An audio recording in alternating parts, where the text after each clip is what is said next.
Close your eyes for 1 second, then open them into another century. This is not a history lesson on paper.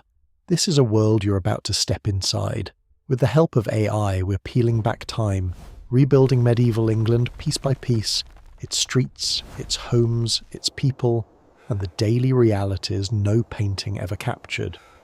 You won't just hear about the past. You will see it breathe. You will walk through it.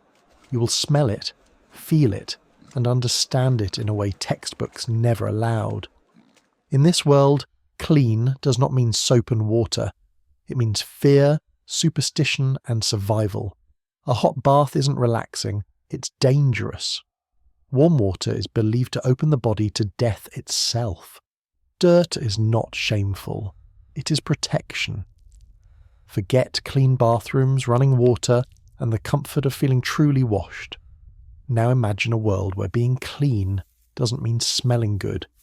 It simply means smelling less terrible than the person standing next to you.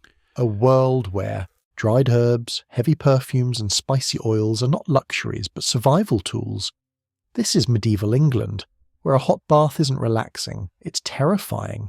To many people, stepping into warm water feels like opening your body to death itself. In medieval England, especially after the devastation of the Black Death, bathing is not encouraged. It is feared. Water, particularly hot water, is believed to weaken the body. Doctors and scholars warn that heat opens the skin, and once the pores open, deadly air can slip inside. Disease is not blamed on germs, those are unknown, but on something far more mysterious and frightening: poisoned air, known as miasma. This invisible force is thought to float through cities, homes and countryside, searching for open skin to enter. A bath is not cleansing, it is an invitation.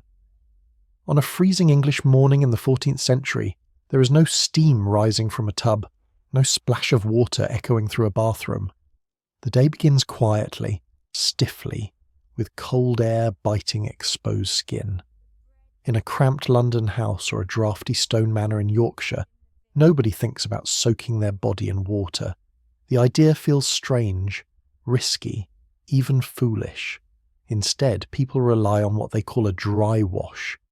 You stand beside your bed, feet touching a floor layered with straw, rushes and dirt that may not have been replaced for weeks or months. Food crumbs, dust and insects live there comfortably. You take a rough piece of linen, dip it into a bowl of cold water and wipe your face, your hands, maybe your neck if you're careful. That is the full extent of washing for most people. That small, icy splash of water is likely the only contact your skin will have with water all day. Medical advice of the time reinforces this behaviour. Physicians warn that washing too much weakens the body's natural defences. To them, pores are not harmless openings, they are cracks in a castle wall. Through those cracks, disease marches in. In this belief system, dirt is not the enemy. Dirt is armour. A thin layer of grime becomes a seal, a protective coating that blocks deadly air from entering the body. Being slightly dirty isn't shameful, it's sensible. For the wealthy, cleanliness works very differently. Aristocrats do not scrub their skin. Instead, they rely almost entirely on clothing, specifically linen underwear. Clean white linen is believed to have almost magical properties. This is the great hygiene secret of the medieval elite. Linen is thought to draw sickness out of the body. Sweat, toxins and harmful substances are believed to seep into the fabric, leaving the body purified beneath. A nobleman might change his linen undershirt 3 or 4 times a day. Each fresh layer feels like a renewal, a cleansing ritual without touching water. The skin underneath remains untouched by soap, but the belief is strong. The cloth does the cleaning. Over time, this belief becomes so powerful that showing off clean white linen becomes a social statement. The visible edge of a crisp shirt collar is a symbol of wealth. It tells everyone you're clean because you can afford to be, not because you bathe. Meanwhile, teeth suffer quietly and constantly. There are no gentle toothbrushes, no sweet toothpaste. Dental care is harsh, painful, and often desperate. People scrub their teeth with rough cloths dipped in mixtures of crushed bone, ash, salt, or bitter herbs. The goal isn't comfort, it's damage control. If a tooth begins to rot, the pain is blamed on a tiny creature called a toothworm, believed to be gnawing inside the tooth. Treatment is brutal. A barber surgeon, part haircutter, part amateur doctor, grabs iron pliers and pulls the tooth out. There is no anesthesia, no mercy, only screaming, blood, and the hope that the pain will stop afterward. Smiles of the era are yellow, broken, and full of gaps. People learn to laugh with closed mouths. The air itself becomes another layer of survival. Bodies are rarely washed, so perfume is applied heavily. Musk, rosewater, cloves, and spices are rubbed onto skin and clothes, not to smell good, but to cover the truth. Everyone lives inside the same unchanged body day after day, week after week. But personal hygiene is only a quiet discomfort. Waste management is a full-scale nightmare. To a modern observer, the most shocking part of medieval England is not dirty hands or greasy hair. It is the complete absence of sanitation. There are no toilets as we understand them, no pipes, no sewage system, even the richest lives surrounded by waste. Inside castles, the toilet is called a garderobe. The word sounds refined, but the reality is crude.